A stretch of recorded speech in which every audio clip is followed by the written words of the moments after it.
there and welcome. You're about to watch a Lakehead International live webinar. It is a great way to explore what Lakehead University is all about. In this session, you'll hear insights and stories from Lakehead professors, staff, and current students. While watching, if you have any questions, feel free to drop them in the comment section below. For now, let's dive in. Hello everyone and welcome to our Discover Lakehead University session. My name is Hardika Narayankar and I'm part of the Lakehead International team working as the International New and Social Media Officer. It is so great to hear from so many of you joining us today. Some of you might be, at the very beginning of your university research, and while others may have kept Lakehead on your shortlist. So no matter where you are at, this session will help you give you the clarity that you need. So today we are going to be exploring one of our Lakehead's most diverse and research-driven academic areas, which is the Faculty of Science and Environmental Studies. We'll walk you through the wide range of undergraduate, graduate, and doctoral programs available, along with the hands-on lab, field schools, and research opportunities that's going to truly shape your learning here. With that, let's talk about the agenda. So the agenda for today is pretty simple. We'll be talking about Lakehead for a bit, and then we'll have some conversation with some faculty of some guests from our faculty today. And we'll also be going through certain programs that the faculty has to offer. So let's kick things with a quick overview of Lakehead University. We are a public university in Ontario with 3 distinct locations, Thunder Bay, Aurelia, and a specialized STEM hub in Barrie.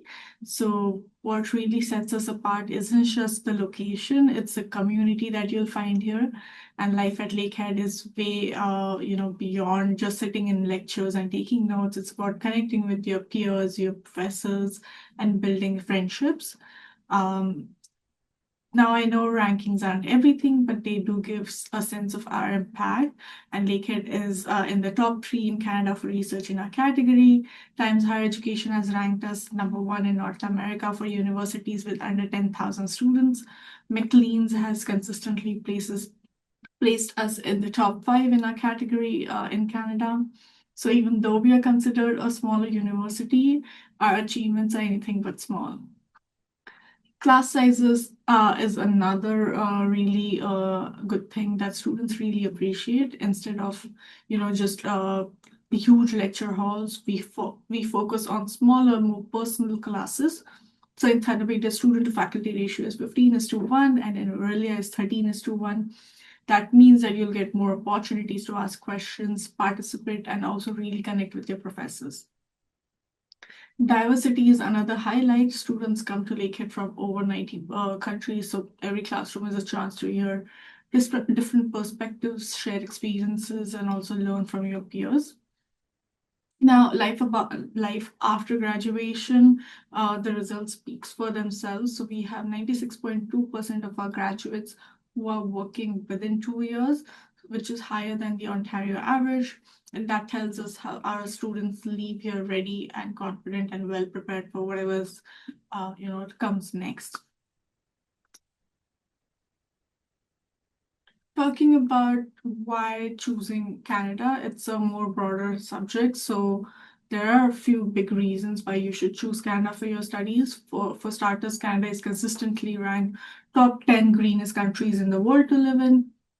On top of that, Canada is also ranked among the top 14 most peaceful countries in the world. That means that it is safe, welcoming, and also a really supportive place for all kinds of students, people from all backgrounds.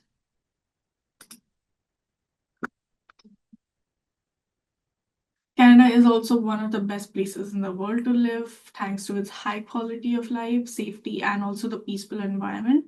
We're also known for being inclusive. Canada was actually the first country to officially embrace multiculturalism, and that shows why nearly 1 million international students now call Canada home.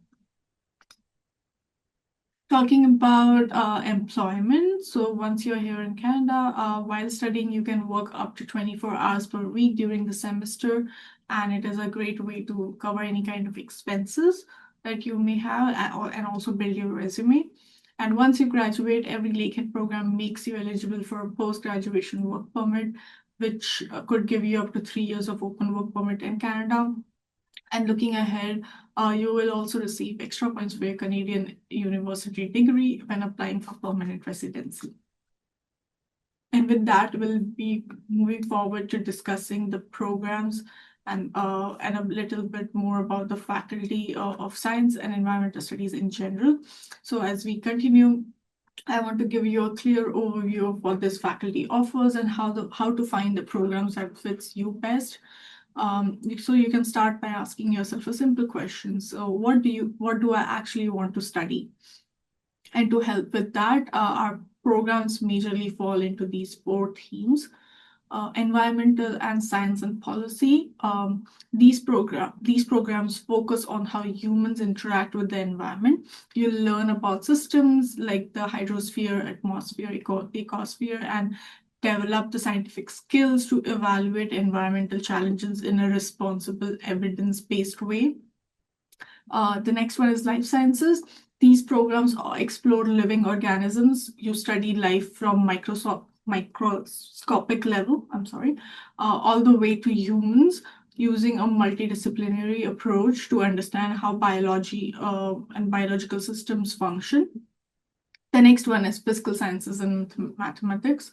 So this theme revolves around problem solving. You dig into the structure of the world around us, what matters, what matter is made of, and how it behaves, the theories that you explain.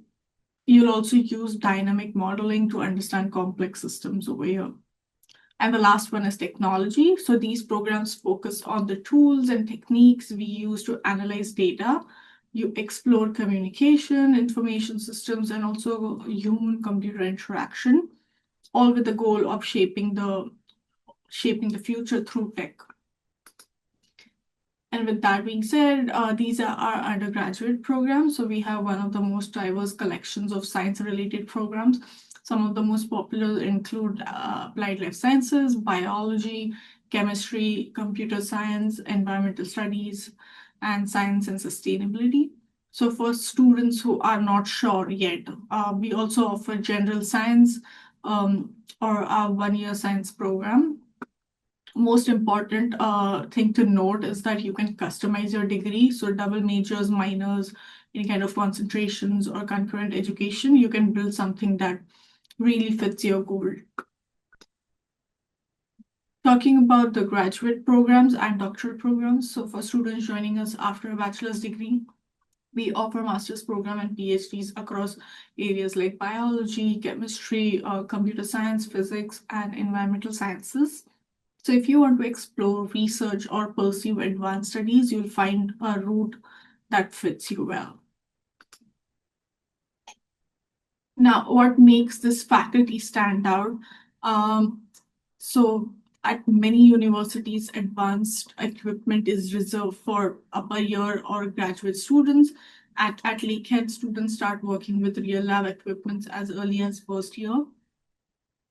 And because of our location, fieldwork is extremely hands-on. So environmental courses, field schools, and research projects also happen right in our backyard. Next one is co-op opportunity. So co-op gives you the chance to apply what you're learning and gain the Canadian experience. And you can also build your resumes and also make industry connections over here.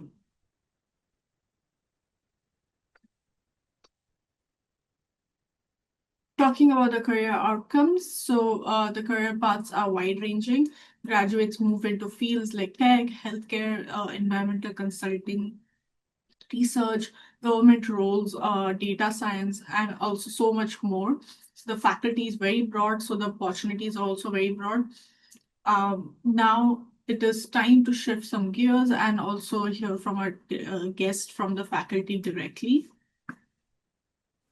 And it's my distinct pleasure and honor to welcome and introduce Dr. Todd Randall, the Dean of the Faculty of Science and Environmental Studies. Todd, I'll pass it over to you to introduce yourself to the audience. Thank you, Jordan. As Jordan said, my name is Todd Randall. I'm Dean for the Faculty of Science and Environmental Studies here at Lakehead University. I came to Lakehead in 2002 as a faculty member in the Department of Geography. As a younger person, I always loved maps. My friends gave me some critique about that in terms of use of pencil crayons, something you probably don't know about so much anymore. But it led me to my interest in the physical landscape, and particularly in the way in which glaciers have influenced that landscape. That was my primary interest for both my undergrad and my first of my graduate degrees. I then stepped over to McMaster, took a geography degree there. And then for my PhD, again, I was always more interested in the applied nature of the work that I was doing. And I met up with a fellow who was doing research on sustainable urban development.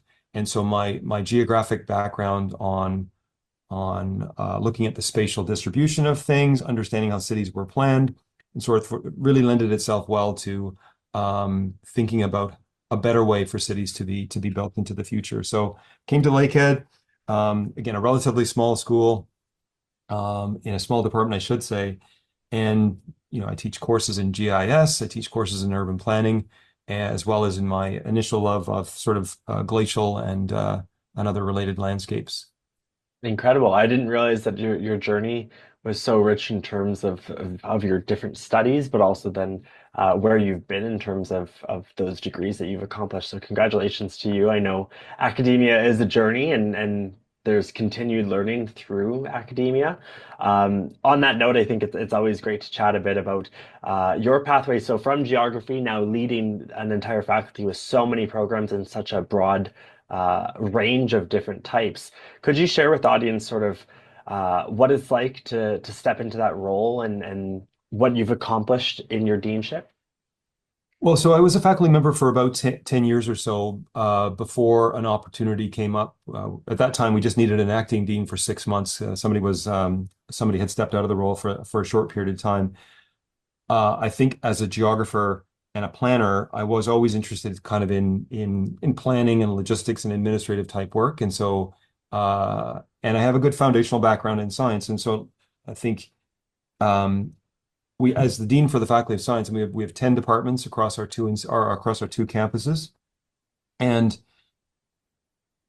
I guess I've really enjoyed the opportunity to sort of be the academic lead for those programs. And I mean, my role as an administrator, sort of an academic administrator, is to help my faculty members and staff be successful in the delivery of those programs and in their own professional journeys towards their own individual careers. So, if a brand new physics prof, maybe they've come in fresh off a PhD or a postdoc or something, my role together with the department is to help them be successful in getting some research grants, working with our teaching commons to get their teaching materials prepped and ready for that very first year or two, and be as successful in their career. So again, I'm very fortunate that again I've got a range, quite a diversity of faculty members to supervise and oversee here in the Faculty of Science. Awesome. And I know you mentioned, I'm going to jump back to a previous conversation you had where you said that we are a smaller campus community. And that's definitely true. We are a smaller university here at Lakehead. Specifically within your faculty, how do you think that's aided student services, supports, access to opportunities? What is your thoughts around that? Well, I mean, as a small institution, smaller class sizes, typically our first year class size is at most 150 students in our bigger courses like, biology or chemistry, or geography. Some of them would be certainly smaller than that. But I mean, so in slightly smaller classes like that, and it provides greater interaction with that instructor in the front of the classroom or however the course happened to be set up. It also means that as you move through your program, your classes do get even smaller still. Professors begin to know who you are in terms of your name.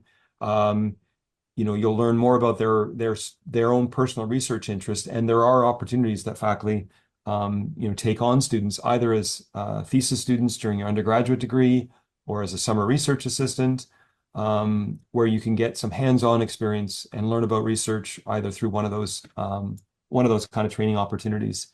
So it's something that doesn't happen as often at a bigger school, I think just by virtue of our size. And, even, I mean, we have our departmental chairs are your program advisors. So if you're a biology student, and you're getting your annual conversation with your program advisor or as needed, you're talking to a faculty member. Like, so there's always this, it's a little bit more, uh, yeah, you're a little more connected to the faculty member as opposed to a larger institution.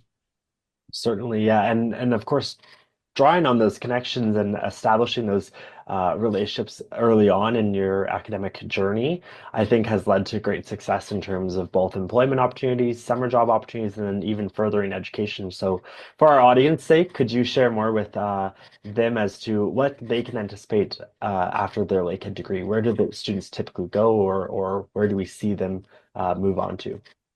Well, it really depends on your field of interest in terms of career opportunities, obviously, and where we typically see students go.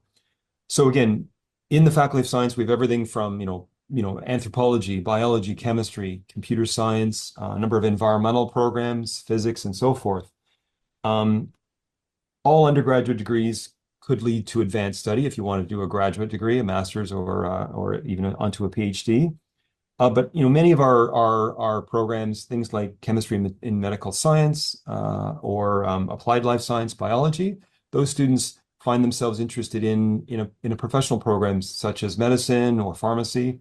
So we do provide some advice to students during their undergraduate journey to give them some advice on how to meet the admission requirements for those types of programs. We've seen lots of students find their way into the local medical school in Northern Ontario, the Northern Ontario School of Medicine, or NOSM. In terms of other experiences, computer science grads, it's a really hot market for computer science in this day and age. Often an undergraduate degree might be enough to get you in that door. Our computer science program has a co-op option as part of that. Again, gets you some vocational experience concurrent with your undergraduate degree. So those students may find the job market, satisfactory at this time. They can just go straight off to a career. Others would want to do a master's in computer science before doing that.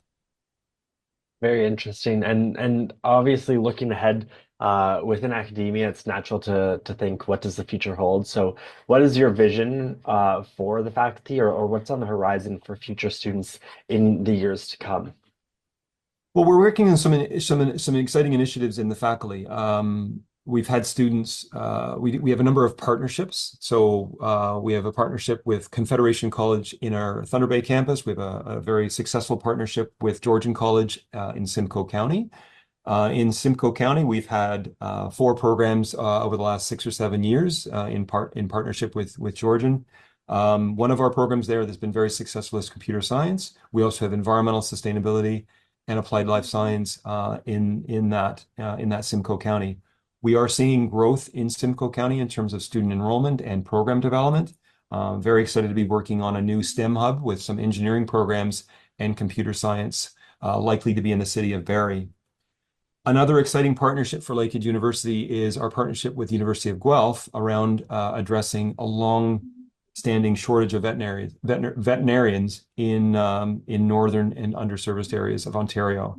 And so the province has funded some additional veterinary spots to be part of the Ontario Vet College. This is a Guelph program, but Lakehead will be co-delivering that program starting in, I think, fall of 26 or 27. So at Lakehead, our students who might be interested in that kind of professional pathway following their undergraduate degree will be working with you to make sure you're informed of the types of things that you need to do as an undergraduate to be successful into admission into that kind of program that would be administered by Guelph. So some very exciting things going on in the faculty in the near to medium term for sure. Certainly, it sounds like it. And as we wrap up our conversation, I always like to give you an opportunity, if you had 60 seconds or less, to share with the audience why choose Lakehead, or why Faculty of Science and Environmental Studies. What would you say to them? Well, I mean, like much of the university of education, there's sort of there's a sort of two-part of it. There's the pure knowledge that you're going to gain through your coursework, that kind of thing. we're very adept, like most institutions are, at having an experiential component as part of your training. So whether it's in the laboratory or a field course or a field trip, so we've got great opportunities in geology, environmental sustainability for those types of field courses, as well. The skills you're going to get in laboratories in biology and chemistry and physics are going to be very valuable for you to go on. I think one opportunity that I said earlier that we really do well at Lakehead is the experience around research. If students want a taste of research, it's quite easy to get that experience either as part of a course or as part of a summer experience under the supervision of a faculty member and working with a team of other like-minded researchers. So those are the things that come to mind for me. Thanks, Jordan. Awesome. Well, thank you again for your time, Dr. Randall. It's been a pleasure to host you. And next, we're going to explore a bit more about your faculty and the programs that you offer, as well as unique learning opportunities. Thanks very much, Jordan. I would like to take the opportunity to introduce and welcome our guest, one of our current computer science students, Namratha, who is joining us to share a bit about her experience in the program. I'll pass it over to her to introduce herself and share a bit more about where she came from, what program she's in, and what she's up to nowadays. So over to you. Hello all, myself Namratha Jagadeesh, and my program is Masters in Computer Science project-based program. I'm also doing my co-op along with it. I'm basically from Bangalore, and I've completed 1 year of my master's program. Now I'm doing my co-op, and I have 2 more terms to complete in regards to project. Awesome. Well, thank you again for joining us. I'm excited to learn more about your studies in the program, but also, of course, about some of the additional experiences you've had an opportunity to partake in. So let's start there. Could you share? I know you've done your first year of academics of the courses. What are the highlights so far? Are there any impactful professors that you've interacted with? I'll pass over to you to speak to that.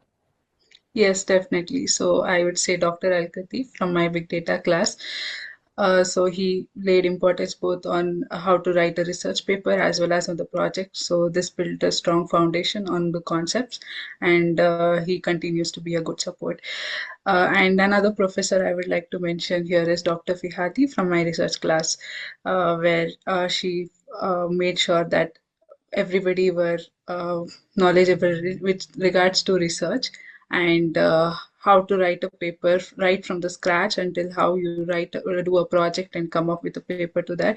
I think research is also an important component to it. So I would say these two professors, but overall academics was quite good. Coming to co-curriculars, been a part of leadership program, which is again a good opportunity to network out there and volunteer and give back to the community. And been a part of Google Developer Student Club at Lakehead University. Last year, we just hosted like a dev fest, which was one of a kind in Thunder Bay. So it's been great so far. Awesome. Well, I want to go back a bit here. You mentioned on the second professor, you were doing research actually within the course. Could you share with the audience a bit about what that entailed, what topic you were pursuing, and what you were able to accomplish? So my research project was on a job matching portal. So I named it Job Tricks. So it matches the skills of the user with the job role rather than just landing a job where they would not excel in. So my aim was to help graduates, recent graduates, and even undergraduates to find positions that actually suited their skill set. So it takes the input as 18 or more skills, and it has a machine learning component to it. So it is going to predict the jobs and it's going to get the job done and list the positions which they would be best suited to. And the portal has an internal site where they could apply to it, and all these jobs are scraped from an external site using web scraping. Okay, interesting. I'm happy to hear, obviously, you noted it matches students based on skills and actually jobs that they would excel in versus, just fitting a role or checking a box essentially, to be Right. satisfied that you have a job. You want to be successful in that job and you want to enjoy that job. So that's very exciting to hear. You also mentioned that you are now wrapped up in terms of your first year of academics, but you're in a co-op experience. So could you share with the audience where the co-op is and what you're working on right now in terms of how it ties into computer science? So I'm doing my co-op with Ontario Public Service as a student developer. So basically, my day-to-day tasks involve both development part of it as well as the testing component, which is quite essential for a computer science student. I'm working on two projects. One is the digital compliance platform, and the other would be a licensing portal for the public to apply to licenses, where I'm performing script automation basically. So for that first one with the compliance piece, could you elaborate a bit about what the tool is or what the function is behind it and also what work you're specifically doing? So in the digital compliance platform is basically an umbrella which all the ministries use this portal in order to perform their day-to-day tasks, be it report generation or addition of records. So my task here is to move the applications. Say if they've submitted an application, I have learned how to change the status to it because it has certain logic to it, and I'm now familiar with addition of records and even report creation. There are various reports to deal with. So that would be my role in digital compliance platform. And how about the second one? What is your role in there? What's perhaps something you've learned already? So this was a new tool which the government was just trying. My team was just trying out there. So that tool we had to learn it from scratch, and my task was to come up with a scripts, write the scripts using JavaScript for a certain component that is the agency license part of it. So right now I've come up with around 20 scripts, coordinating with a senior developer, senior tester. So that would be my day-to-day task. So currently I'm working on it. Hopefully it is all done in December. Awesome. Well, I wish you all the best in those projects, and I hope that they've been a good learning experience and obviously an opportunity for you to use the knowledge you've built through your courses at Lakehead to apply that and obviously go beyond now. Um, I don't want to take too much of your time, so I'll ask the final question. If you have any advice for future students, what would you say to them before they come out to Lakehead? I would say they have to be involved in both academics as well as co-curriculars because here networking is important, be it making friends or building professional connections. So it is quite essential in order to apply to jobs or be it having someone whom you can rely on in difficult times, and not to shy away from opportunities and thinking that little of themselves that they cannot do it. Instead, they have to give it a shot, and who knows, it might work out for them. Awesome. Well, thank you again, Namratha, for joining us. It's been a pleasure. To our audience, next we're going to meet one of our researchers within the Faculty of Science and Environmental Studies, so I'll see you over there. And with that, it's my honor and distinct pleasure to introduce and welcome Dr. Rennie to our webinar today. He is joining us from the Faculty of Science and Environmental Studies. I'll pass it over to him, though, to introduce himself, and we'll dive a bit deeper into his research and more at Lakehead. So over to you. Sure. Thanks a lot, Jordan. So my name's Mike Rennie. I am a associate professor in the Department of Biology here at Lakehead University. I'm also a Canada Research Chair in Freshwater Ecology and Fisheries and a research fellow with the IISD Experimental Lakes area. Great. Well, thank you again for joining us. I'm excited to have you on today's webinar. I know I've heard in the news and in our articles at Lakehead a lot about your research, but to our audience, I'm sure they're excited to hear more and hear it directly from the source. So with that being said, if you don't mind diving into a bit about the research projects you've taken on over the past couple of years. Sure. So being a research fellow at the Experimental Lakes area, about half of my research program ends up going on out there. And so the great thing about that location is it's one of the few places on the earth where you can do whole lake experiments. So we try to do these experiments in order to help try and guide environmental policy. So with emerging contaminants, trying to understand things like, we've done experiments in the past on acid rain, synthetic estrogen, mercury. One of the ones that we're currently involved in, that I'm involved in right now, is looking at a whole lake edition of microplastics. So this is it's an international collaboration with researchers from Canada and the US. And yeah, so we're sort of 2 years into a 3-year edition and trying to understand sort of what the fate of these contaminants is. So like where in the lake do they end up and outside the lake? And then also trying to understand what the impacts are on the organisms that live in the lake, everything from algae to fish. And then the other main component of my research is sort of focused on Great Lakes ecosystems, which works out really well. We're right on the shore of Lake Superior here at Lakehead University. And so I work closely with a lot of government organizations to try and understand, well, I guess one example of a project that we're currently involved in is looking at long-range movement patterns of walleye across the north shore of Lake Superior. So we have a telemetry array that's set out listening to tagged fish in the lake all the way from the US border about a half an hour south of here, right through to Terrace Bay, which is sort of the north part of the lake where it starts to head back down. Yeah, so about 600 kilometers there that we're monitoring fish moving across. Yeah.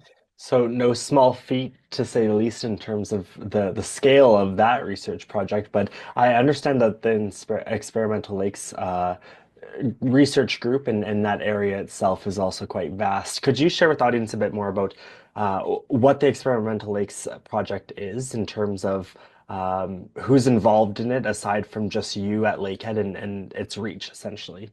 Yeah, for sure. So the experimental lakes area was founded in the late 1960s, really with the idea of trying to understand what's the main nutrient that we should be limiting for trying to control algal blooms. And this was prompted around, Lake Erie essentially being referred to as a dead lake. Like we would have like literally tons of dead fish washing up there all the time. It was pea green. The Cayuga River was setting on fire on a fairly regular basis. Like it was a real mess. And so, but to try and answer the nutrient angle of that, they did a number of experiments. And the one sort of famous photo that you often see from the ELA is we had a lake. All our lakes are numbers up there. This one's Lake 226. And so it's got a very, very narrow section in the middle of this lake. And so what they did is they dropped a curtain down the middle. They added carbon and nitrogen to one side, carbon and nitrogen and phosphorus to the other. And it was the side that had phosphorus that turned green. And the nice thing about that is you could take that image to a policymaker in government and be like, look, what does this tell you about the nutrient that we need to control? And it led to the removal of phosphates from soaps and detergents like throughout North America and then ultimately globally to try and control nutrient levels into the Great Lakes. And so from there, things have really sort of spun out to look at a lot of other very important global contaminants. So looking at things like understanding how changing the amount of mercury deposition on a lake can alter contaminant accumulation in fish, which are a main food source, especially for Indigenous folks on the landscape in Canada. Trying to understand what are the impacts of synthetic estrogen, which is really not very well removed from wastewater treatment plants, but ends up there a lot because of birth control pills, and trying to understand what the ecological implications of that are. So it really, so our microplastics experiment is sort of one in a long list of these emerging contaminants that, we often as a society will be like, hey, we've got this great new product, let's go and use it, without really fully understanding what the impacts are. And the nice thing about the experimental lakes area is we can understand a lot of the indirect impacts. Like you can put a fish in a lab, expose it to a chemical and see what it does. You might understand something about how that one fish responds or a group of that fish responds. But what it doesn't tell you about is how one group of organisms responding has knock-on effects on the whole rest of the ecosystem. And so at the ELA, we're able to understand those very subtle and oftentimes not really can be really hard to predict impacts of how impacting one component of that ecosystem can have downstream impacts on a whole bunch of other different things. Certainly. So, I mean, I'm drawing to my own conclusions, but for the sake of everyone else and even for myself, could you share with the audience a bit about what your anticipated outcomes or your hopes personally are with the research you're currently conducting?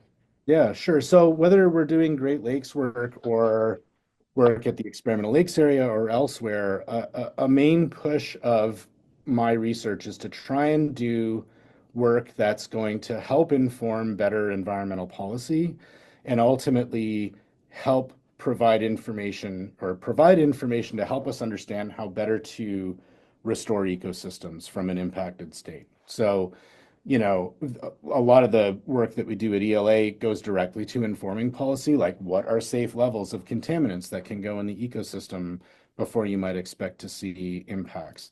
And do these whole lake experiments provide better insight than just doing lab exposures, which is where a lot of those cutoffs are now currently set. Or looking at applying new technologies like eDNA technologies to try and understand when we can take eDNA out of sediment cores in lakes, we can actually try and piece together what those ecosystems looked like before they were impacted. We might show up there and just know that it's a dead lake because it's been impacted by industry for the past 50 years and we didn't know what was there beforehand. These new technologies that are emerging are going to help us understand what used to be there so that if we can clean that system up, it'll better inform what kind of community and what kind of fish community that lake can support, outside of us just having to guess and throw whatever in there because it's easy. So, yeah. Certainly, that sounds very interesting. I'm sure that, like you said, affecting policy is always the hopes and aspirations of most research. But by the sounds of it, at the very earliest stages of the ELA, they had some pretty profound impacts on some major industries within soaps and detergents. I'm sure to the audience, they're curious as they have the prospects to hopefully join Lakehead University one day. What can they anticipate in terms of getting involved with research like yours or even research within the classroom in their coursework? So I think the first piece of advice I would say is just try and get to know your professors. Like, I think the more that you can go to their websites, try and understand what kind of work they're doing. That will, in some ways, help you find people that are aligned with the things that get you excited, right? I mean, I think that's ultimately what you want to do if you're going to be like, is research for me? You want to try and seek out people who are doing stuff that gets you excited and that you find is really cool. And then, I think especially for my program, which involves a lot of field research, we're always like every summer, we're looking for students who want to come out and help with graduate research and help out with a lot of the other research that we're doing every summer. And so whether that's sort of formally as a research assistant through the university or informally by getting hired through different partner organizations that we work with, whether it's the Ontario Ministry of Natural Resources or at the ELA, which hires a bunch of summer students every year as well. Getting involved at that level and trying to understand, just getting your hands dirty and being like, what does this field research involve? And then from there, I think people have the opportunity to do things like an undergraduate thesis, particularly if, you can collect a small amount of data that can go a long way in terms of doing an undergrad thesis, or even ultimately thinking about doing graduate school, whether it's here or somewhere else where you can build off the experience that you've had through working with people in the field, and then taking that and learning from other people who have different expertise and experience to sort of build your career moving forward. I'm really glad you mentioned the idea around undergraduate thesis to get your feet wet or to get your hands dirty in the idea of understanding what does research take to actually conduct it and to hypothesize the outcomes, all that sort of thing. And then even your mention of moving on to grad school, having a pathway for undergrad students to move right into the next level of studies here at Lakehead for students elsewhere in the world to join us at that higher level. Or, I mean, we'll recognize the success of our programs. our professors are world renowned, but they may not have the distinct alignment to your desired research area. And so perhaps taking your Lakehead degree and going elsewhere, it's a very successful route. We've seen great success for our grads going elsewhere, but oftentimes we do see them stick around. They typically build strong relationships in our small classroom environment, so that's always exciting. Yeah, for sure. With that being said, I think that covers sort of the questions I had. I want to thank you again for joining us, Dr. Rennie. Awesome. Thanks a lot, Jordan. Thank you. So in this segment, we are diving into one of our most in-demand areas, which is computer science, and how the Berry STEM Hub is giving students new opportunities to learn, innovate, and also connect directly with the industry. So joining us today is Dr. Thiago Alves, Associate Professor of Computer Science and one of the leading faculty members involved with the Berry STEM Hub. So welcome, Dr. Alves. Thank you so much for being here. Thank you, Hardika, and it would be a pleasure to be talking to you about our new programs in the Berry STEM Hub. That's fantastic. That's really great to hear. So let's start with the basics. So for students who may be new to this, what exactly is the Berry STEM Hub and how does it connect to computer science at Lakehead? The Berry STEM Hub is a hub for innovation and teaching in the city of Barrie, in north of Toronto. The STEM Hub would be housing programs in engineering and computer science, and it would be a tight collaboration between the students of all these programs. The students would be taking courses together, doing research with professors in the various fields of STEM. That sounds really incredible. So it is really, I think, blending academics with innovation and also some kind of a community engagement, which is exactly what I believe that future students are looking for. So from a student perspective, what kinds of experiences or opportunities can students look forward to at Berry STEM Hub?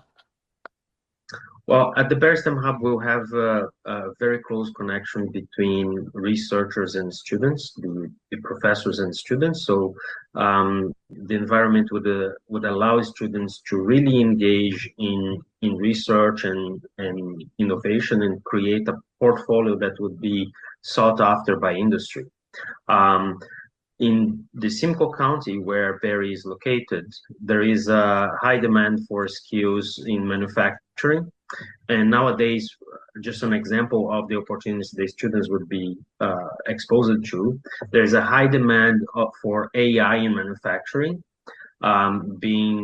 detecting defects or automating processes in industry.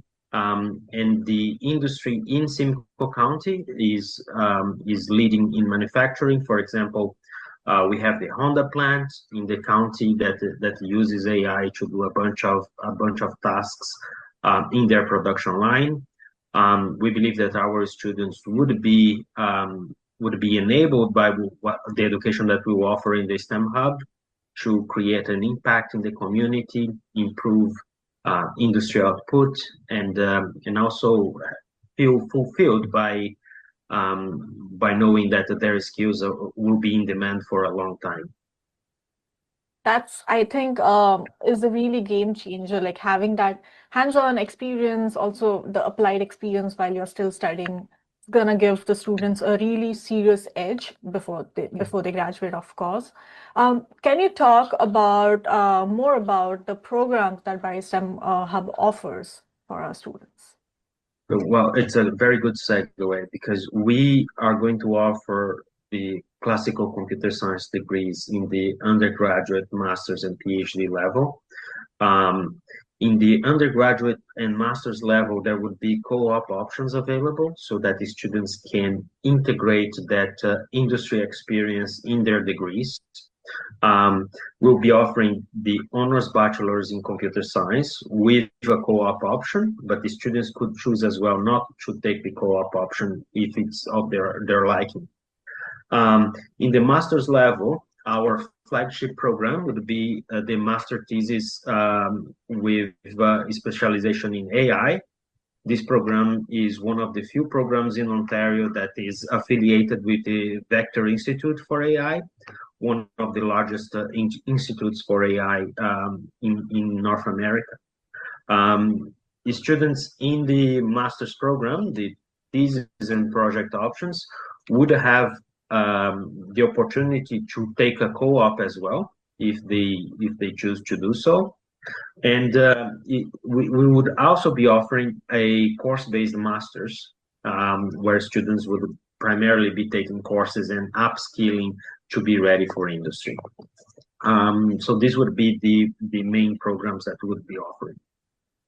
That's really huge because the co-op option really is going to really help students bridge that gap between theory and also real world experience. And also Barry being that close to Toronto's tech ecosystem is going to also open a lot of doors for those students. Exactly. So let's talk about research now. So what are some of the research areas that the professors or staff members at the Barry STEM Hub are currently involved in? Could you give us a bit of an elevator pitch on some of those areas?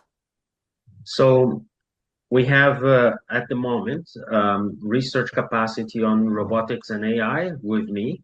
My main focus is to enable robots to perform tasks with the same degree of dexterity that humans do. For example, manipulating objects and helping humans in unstructured environments. We also have Dr. Wei that does research on cybersecurity and cryptography. So pretty cool research as well. For example, Bitcoin and all these cryptocurrencies, they come from the research area that Dr. Wei works on. Dr. Tan does AI and optimization for operational research, which is also a very cool area because it is tightly related to industry. And Dr. Lau does research on computer graphics and human-computer interfaces. I have to say as well that we'll be expanding the number of areas that we'll be exploring in terms of research, and most likely we'll be expanding into computer vision and image processing in the near future. And these would be the areas that we'll be offering.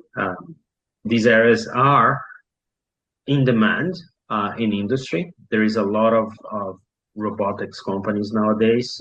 There is a lot of demand for automation and AI and cybersecurity, as well as human-computer interfaces, so that these machines, these new AI models, can interact with humans more seamlessly.